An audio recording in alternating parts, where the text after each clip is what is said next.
Revelation chapter 11 और आइए हम दुआ करेंगे। हमारे जीवित और महान स्वर्गीय पिता, हम यीशु के नाम में आपके पास आते हैं। हाँ, हम विश्वास करते हैं कि हम ही वो लोग हैं जिनको आपने चुना है ताकि हम आपको देखें। होने दे प्रभु कि आज का वचन हमें आजाद करे। हम इन बातों से आजाद हो कि तेरे आने में बड़ी देर है। मैं बिलीव करता हूं प्रभु, ये विचार तेरी तरफ से नहीं है। जो भाई जो बहन ये विश्वास करते हैं कि उसके आने में अभी भी बहुत देर है, होने दे प्रभु कि वो लोग इस शैतानी विचारों से आजाद हों। तूने समय कहा था, दुष्ट है वह सेवक जो विश्वास करता है कि उसके स्वामी के आने में बड़ी देर है।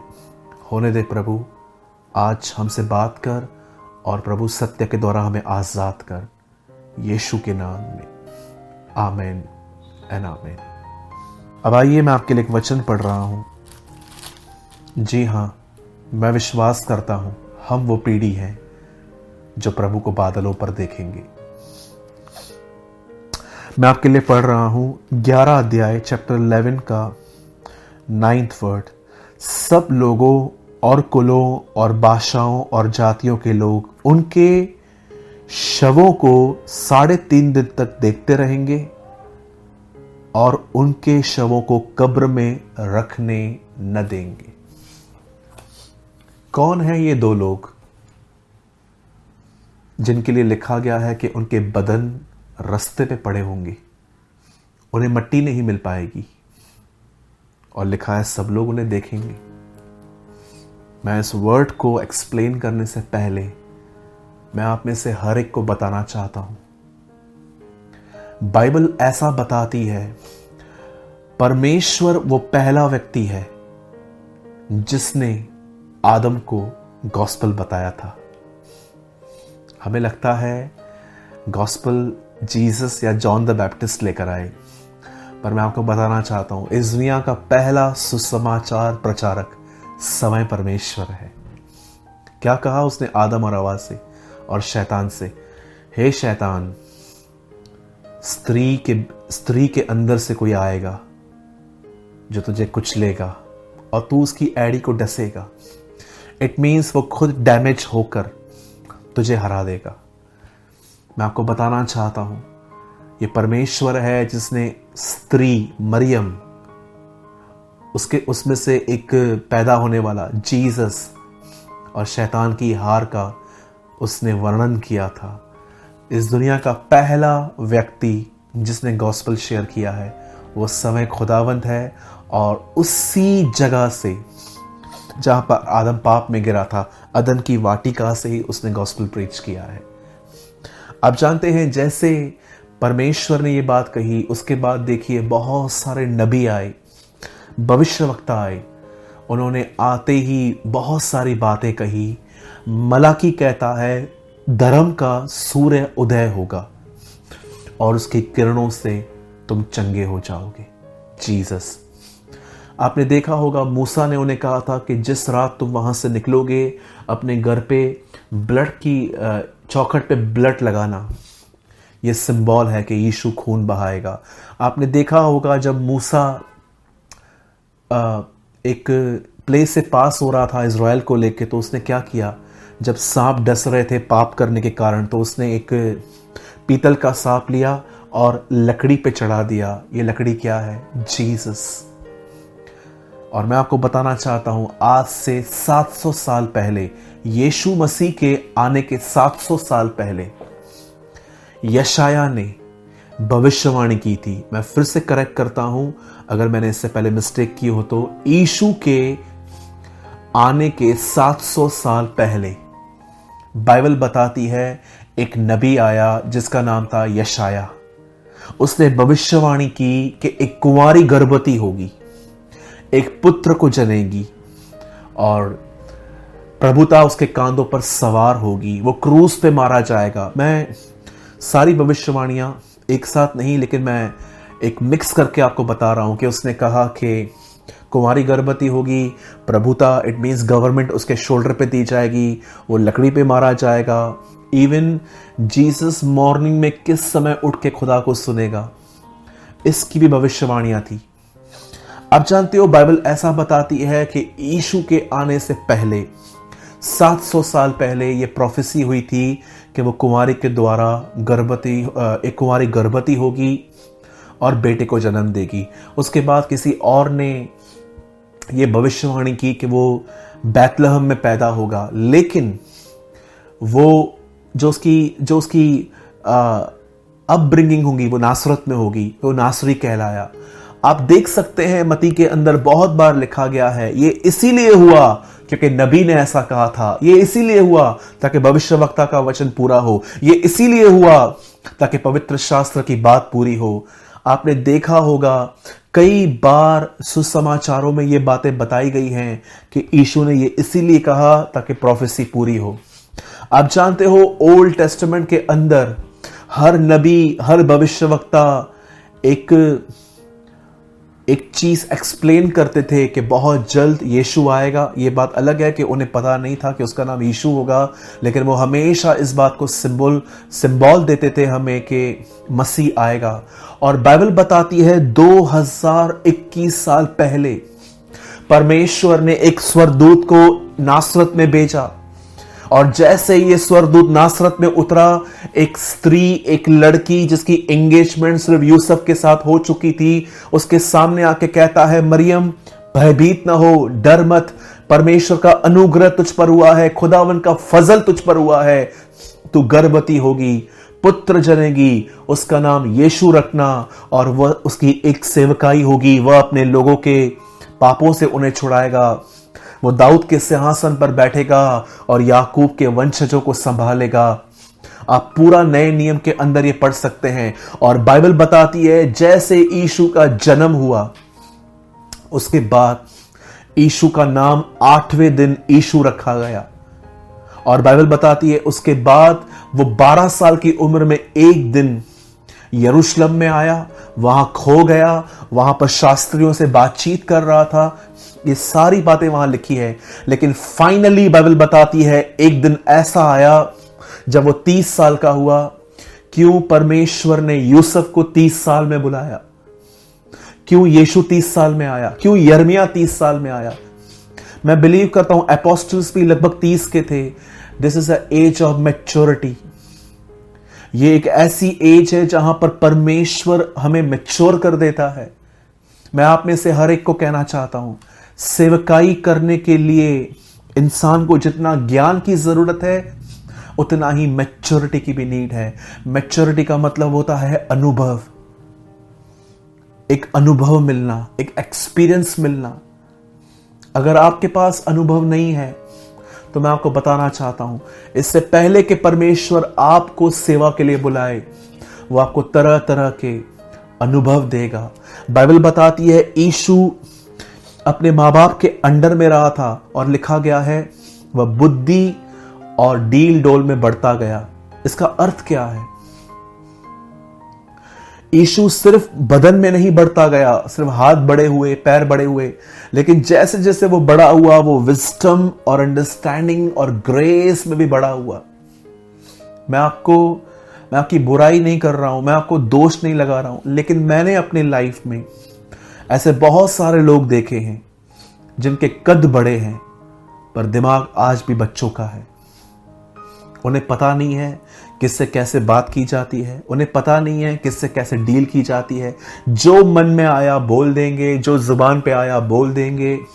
कुछ भी काम करने से पहले सोचेंगे नहीं, एडवाइस नहीं लेंगे, खुदा के पास नहीं जाएंगे। सब गलतियां करके बाद में आकर किसी को बोलेंगे कि मुझसे गलती हो गई है, अब मैं क्या करूं। ये वो लोग हैं जो इमैच्योर हैं। लेकिन मैच्योर व्यक्ति की एक साइन होती है, वो कम बोलते हैं, सलाह लेकर काम करते हैं, वो अपनी डील्स को सोच समझ के करते हैं, वो हर शब्द को तोल मोल के बोलते हैं। ये एक अनुभवी व्यक्ति की पहचान होती है।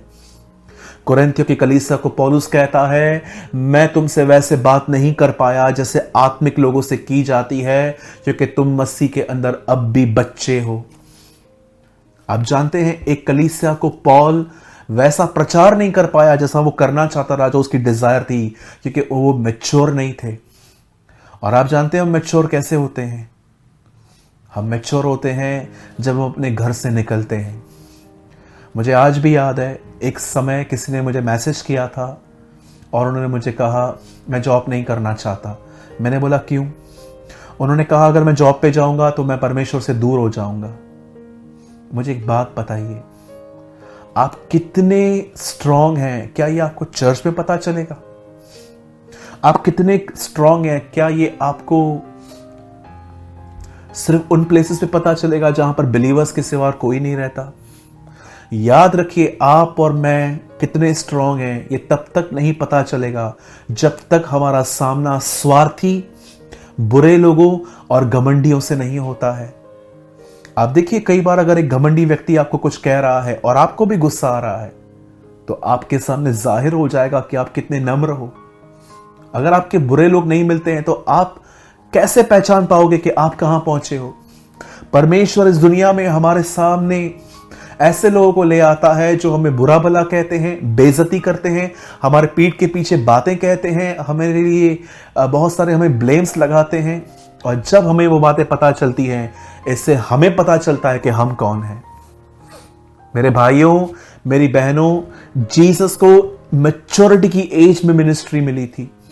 जैसे यीशु 30 साल के हुए, बाइबल बताती है वो यरदन नदी पे आए और उनका चचेरा भाई जॉन द बैप्टिस्ट, उनका कजिन ब्रदर, वहां पर प्रचार कर रहा था, मन फिराओ, परमेश्वर का राज्य आ गया है, घमंड को नीचे करो, ऊपर खाबर जो मार्ग हैं, पहाड़ हैं, वो नीचे किए जाएं।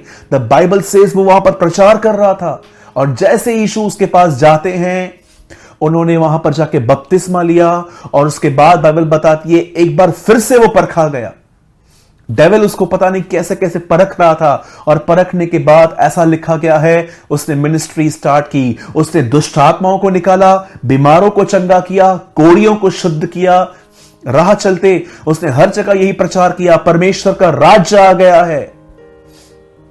उसने ये नहीं कहा वीजा पाने के लिए मेरे पास आओ, उसने ये नहीं कहा कि चंगाइयां पाने के लिए आओ, उसने ये नहीं कहा कि जिसके पास खाना नहीं है मेरे पास आओ। नो डाउट सबकी जरूरतें वो पूरी करता है क्योंकि वो दयालु है, लेकिन उसने लोगों को परमेश्वर के राज्य में इनवाइट किया। हम कहते हैं पश्चाताप करो नहीं तो नरक चले जाओगे, और लोग स्वर्ग जाने के लिए अपने पापों से मन फिराते हैं। यीशु ने कहा पश्चाताप करो क्योंकि परमेश्वर का राज्य आया है। आप जानते हो परमेश्वर के राज्य का अर्थ क्या होता है? आदम ने जब पाप किया तो उसने प्रभु के घर से प्रभु को निकाल दिया। वो समय परमेश्वर का घर था, लेकिन जब उसने पाप किया वो परमेश्वर से अलग हो गया। और उसके बाद आप देखिए परमेश्वर ने रिस्टोरेशन का काम स्टार्ट किया, इंसान को वापस उसे रीमेक करने का उसने काम स्टार्ट किया। और यीशु आके कहता है कि गॉस्पेल सिर्फ ये नहीं है कि आपको वीजा मिल जाएगा, आपको पैसे मिल जाएंगे, आपको चंगाइयां मिलेंगी, आपके एक माले वाले घर दूसरे माले वाले बन जाएंगे, वगैरह वगैरह। उसने एक ही बात कही, वह खुदा जिसको तुमने निकाल दिया था वो एक बार फिर से तुम्हारे अंदर राज्य करना चाहता है, इसलिए पश्चाताप करो। 3.5 साल तक उसके टॉपिक्स ये नहीं होते थे, 7 स्टेप अमीर बनने के, 7 स्टेप एक फेमस बनने के, 7 स्टेप ये करने के वो करने के। उसका एक ही लक्ष्य होता था, उसका एक ही टॉपिक होता था, परमेश्वर का राज्य। इवन बाइबल बताती है कि 40 दिन मुर्दों में से जी उठने के बाद वो हमारे बीच में था। और वो लिखा गया है, और मुर्दों में से जी उठने के बाद वो उन्हें यह नहीं बता रहा था कि मैं कितना दर्द से गुजरा हूं, वो उन्हें परमेश्वर के राज्य की बातें बता रहा था। आप जानते हो परमेश्वर आप में राज्य करना चाहता है। वो चाहता है कि उसके अंदर, आपके अंदर उसकी चले। यीशु ने परमेश्वर का राज्य प्रचार किया और उसके बाद आप देखिए दुष्ट आत्माएं निकाली गई, बीमार चंगे किए गए, कोढ़ी शुद्ध किए गए, परमेश्वर के राज्य का प्रचार किया गया। और जानते हैं उसके बाद क्या हुआ? यीशु मसीह जब जानते थे कि अब बहुत जल्द वो मारे जाएंगे, और उसने उन सारी बातों के विषय में कहा जो उसके जाने के बाद होनी थी। सुनामी आएगी, भूकंप आएंगे, राज्य पे राज्य चढ़ाई करेंगे, महामारियां आएंगी। मेरे भाइयों, मेरी बहनों, यीशु ने ये सारी बातें कही, और आप जानते होंगे उसने ये कहा कि जब मैं वापस तुम्हें लेने के लिए बादलों पर आऊंगा, उससे पहले ये घटनाएं होंगी। और इतिहास गवाह है, उसके जाने के बाद ये चीजें सिर्फ अब नहीं, इससे पहले भी बहुत बार आ चुकी हैं। और जानते हैं उसके बाद क्या हुआ? वो बलिदान हुआ, उसे कीले मारे गए, उसे कोड़े मारे गए, उसके सर पे कांटों का ताज रखा गया, उसके पैर पे पैर चढ़ा के कीले घुसा दिए गए, और उसके बाद उसने उस क्रॉस पे हर एक को माफ किया। वो मारा गया, गाड़ा गया, और खुदावन ने उसे तीसरे दिन मुर्दों में से जिलाया। और वही यीशु इस पृथ्वी पर मुर्दों में से जी उठने के बाद 40 दिन 40 रात यहां पर था, और उसके बाद वो उठा लिया गया, और अब तक वो वहीं है। प्रेरितों के काम में लिखा गया है, सारी बातों के सुधरने का वो इंतजार कर रहा है। आप जानते हैं मैं क्यों मानता हूं कि मैं वो हूं जो खुदा को बादलों पर देखूंगा? मैंने क्यों आज ये कहा कि हम वो पीढ़ी हैं जो प्रभु को बादलों पर देखेंगे? आप जानते हैं प्रभु ने कहा था कि उसके आने से पहले बहुत सारी बातें होंगी, और मैं नहीं कहता हूं कि ये सिर्फ चिन्ह है, ये बातें कब से होती आई हुई हैं, कब से। यीशु ने कहा सुनामी आएगी। सुनामी पहली बार नहीं आई है, आप इतिहास पढ़ के देख लीजिए, इससे पहले भी कई बार समुंदर अपनी सीमा लांघ के बाहर आया है। इंडोनेशिया में कई बार ऐसा हो चुका है। भूकंप, मैं समझता हूं यीशु के आने से पहले भी भूकंप आते होंगे, अभी भी आते हैं, पहले भी आते थे। आप देखिए महामारियां, जो इस बार जो कोविड आया हुआ है वो पहली बार नहीं है, इससे पहले भी बड़ी बड़ी बीमारियां आई हैं। आप जानते हैं यीशु ने जो बातें कही थी कि जो बातें होंगी, ये बातें सिर्फ यीशु के आने से पहले नहीं हुई है, इससे पहले भी कई बार हो चुकी हैं। पर आज इस मीटिंग के अंदर मैं आपको कुछ ऐसा बताने वाला हूं जो इस दुनिया में न आज तक कभी हुआ है जब से दुनिया बनी है, और यह सिर्फ और सिर्फ अब होगा। सुनामी पहले भी आई है, महामारियां पहले भी आई हैं। मैं आपको बताना चाहता हूं भूकंप के झटके पहले भी आए हैं, सूखा पहले भी आया हुआ है, लेकिन कौन सी वो बात है जब से दुनिया बनी है वो चीज आज तक नहीं हुई है, लेकिन वो अब हमारे टाइम में होगी। आप जानते हैं प्रकाशित वाक्य में लिखा है 2 लोग आएंगे और वे प्रचार करेंगे। उनका प्रचार इतना स्ट्रांग और इतना स्ट्रेट होगा कि लोग सह नहीं पाएंगे, लोग उन्हें मार देंगे। उनके मरने के बाद खुशियां मनाई जाएंगी, लोग एक दूसरे को दुकानों से गिफ्ट्स लेकर बेचेंगे कि ये दोनों मर गए। आइए मैं समझाना चाहता हूं अब आपको, बहुत जल्द पलक झपकते ही हम बदल जाएंगे, हम उठा लिए जाएंगे, और उसके बाद शुरू होगा एक सताव। उसके बाद चालू होंगे कलेश के दिन, जिसमें एंटी क्राइस्ट आएगा, जिसमें वन वर्ल्ड जो गवर्नमेंट है वो आ जाएगी, जिसमें हैकल बनेगा, जिसमें तबाही मचेगी। आप जानते हो बाइबल क्या बताती है? सूरज थोड़ा नीचे आ जाएगा और लोग उसकी तपस से झुलस जाएंगे, उन्हें फोड़ियां आएंगी।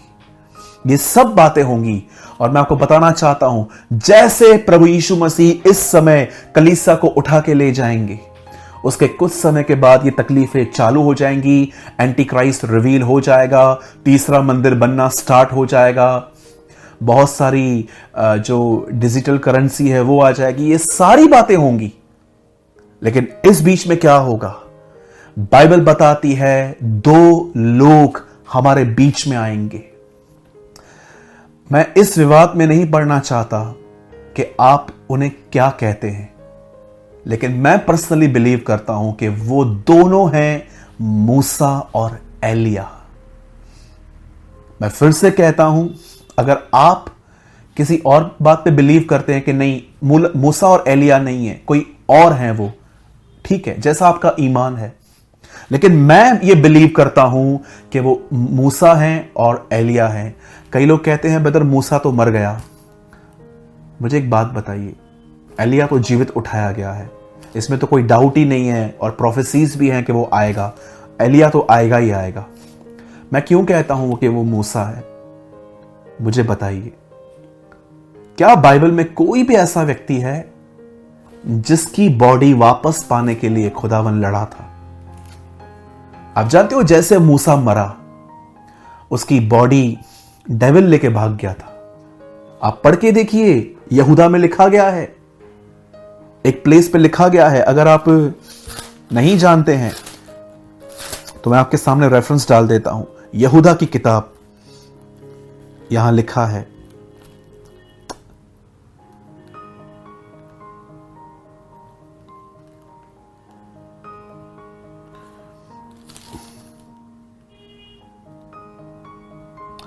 नौ वचन, परंतु प्रधान स्वर्गदूत मिकाइल ने जब शैतान से मूसा के शव के विषय में वाद विवाद किया। मैं पूरा नहीं पढ़ रहा हूं, आप बाद में आराम से पढ़ सकते हैं। यहां क्यों लिखा है कि जैसे मूसा की बॉडी चुरा ली गई, एक स्वर्गदूत पीछे गया और उसने शैतान को कहा, ये नबी का बदन है, मुझे वापस कर।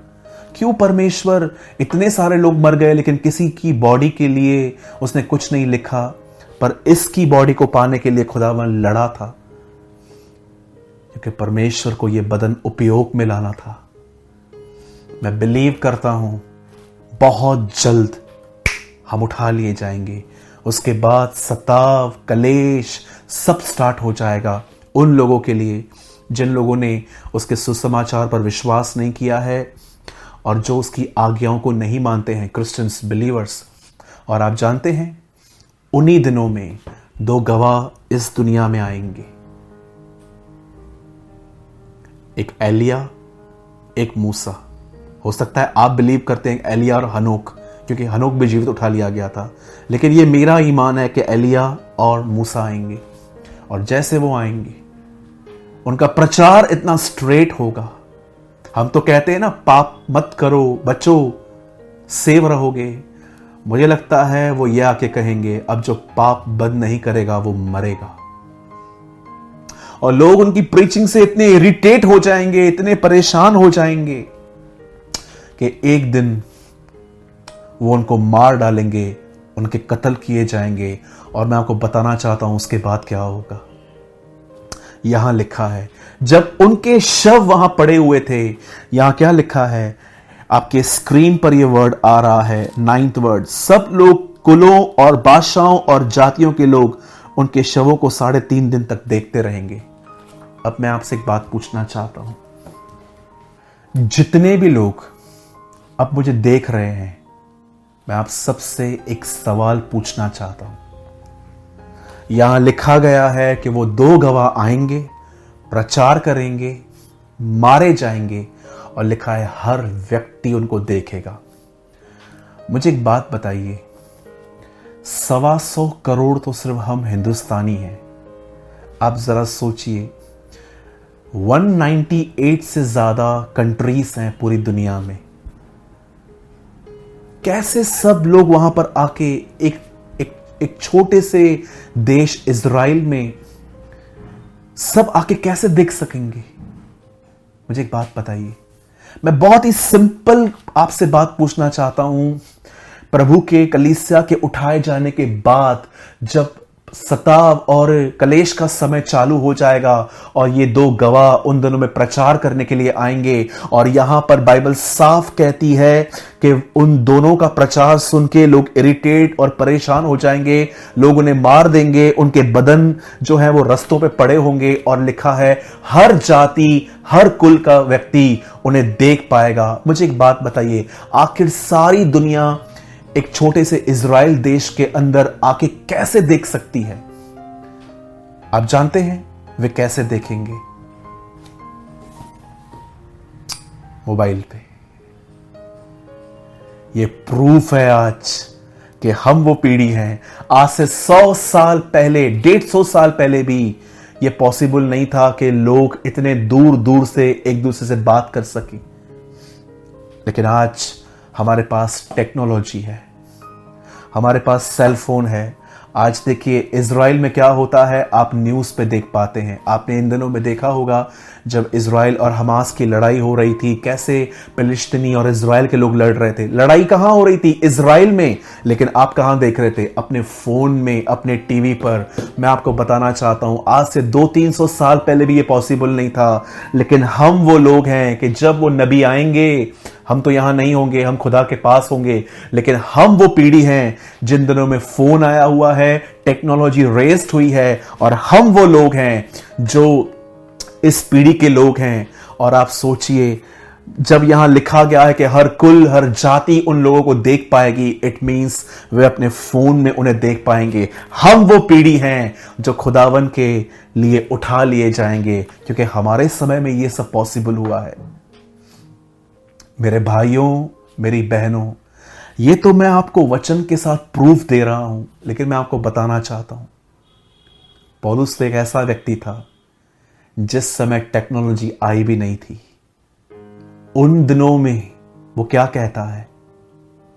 प्रभु स्वर्ग से उतरेगा, हम उठा लिए जाएंगे। तुम नहीं, हम, इंक्लूडिंग मी।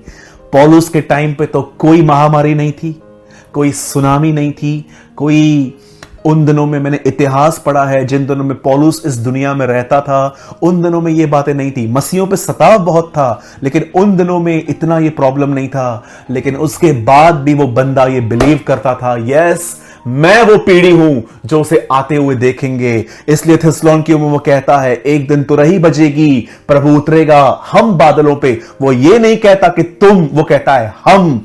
अपने आप को वो एक करता है और कहता है हम उठा लिए जाएंगे। हर वो सच्चा विश्वासी ये बिलीव करता है अपनी जनरेशन में कि हम वो जनरेशन हैं जो उसे देखेंगे। मेरे भाइयों, मेरी बहनों, उसके पास तो कोई टेक्नोलॉजी थी नहीं, फेसबुक, व्हाट्सएप, उसके पास सेल फोन नहीं था कि इजराइल में या इंडिया में या कहीं और कुछ होगा तो वो देख पाएगा। उसके पास तो टेक्नोलॉजी ना होने के कारण भी वो कहता है कि हम वो लोग हैं जो उठा लिए जाएंगे। लेकिन आज तो हमें प्रूफ मिल गया है कि यस, ये चीजें हमारे टाइम में हुई हैं। 200-300 साल पहले भी पॉसिबल नहीं था कि अगर कहीं और हो रहा था, लोग रेडियो में फ्रीक्वेंसी जो होते हैं, फ्रीक्वेंसी को फिट करके थोड़ा बहुत सुनते थे। लेकिन यहां पर क्या लिखा गया है, आप देखिए, वे देखते रहेंगे। पहले लोग सुनते थे न्यूज, आज हम देखते हैं, देखते रहेंगे। आप चाहें तो आप फिर से पढ़ सकते हैं, मैं पढ़ रहा हूं स्क्रीन पर भी। सब लोगों के शवों के 3.5 दिन तक देखते रहेंगे। मेरे भाइयों, मेरी बहनों, क्या आपको इससे बड़ा प्रूफ कोई चाहिए कि हम ही वो लोग हैं जो प्रभु को बादलों पर देखेंगे? मैं आप में से हर एक को कहना चाहता हूं, प्रभु आ रहा है। The Lord is coming. बंद करने से पहले मैं आपसे पूछना चाहता हूं, क्या आप तैयार हो रहे हैं? आप जानते हो कौन से लोग तैयार होते हैं? जो दूसरों की नहीं परंतु अपनी जिंदगी को जांचते हैं कि वो कहां है। यीशु ने कहा 99 भेड़ें थी और एक खो गई। जानते हो उसके बाद प्रभु क्या कहता है? ये 99 जो भेड़ें हैं ये धर्मी हैं। आप जानते हो उन 99 भेड़ों में, अब आराम से पढ़ के देखिएगा वो पैराबल, यीशु क्या कहता है वहां पर? इन्हें पश्चाताप की जरूरत नहीं है उन 99 के लिए। क्या वो परफेक्ट हो चुकी थी? नो, वो एवरी डे रिपेंट करती थी। वो ऐसे लोग थे, वो एक ऐसा बंच था जो प्रतिदिन अपनी गलतियों को पहचानते थे, खुदावन के पास जाते थे, अनुग्रह मांगते थे, फजल मांगते थे, क्योंकि वो जानते थे कि सच्चा अनुग्रह हमें यीशु की तरह बनाएगा। तैयार हो जाइए। दूसरे क्या कर रहे हैं। विराट कोहली ने 100 रन बनाए, अमेरिका के राष्ट्रपति बदले गए, इस देश ने ये किया, इसने ये किया, ये पिक्चर लग रही है, इस क्रिकेटर ने संन्यास लिया। ये सब जान के आपको कुछ नहीं मिलना है। नेटफ्लिक्स पे मूवियां और एपिसोड देखने से आपको कुछ नहीं मिलना है। तैयारी कीजिए, आप वो पीढ़ी हैं जो उसे देख पाएंगे। तैयारी कीजिए, तैयार हो जाइए। बहुत जल्द आप उसे बादलों पर देखेंगे, आप तुरई की आवाज को सुनेंगे, हम लोप हो जाएंगे।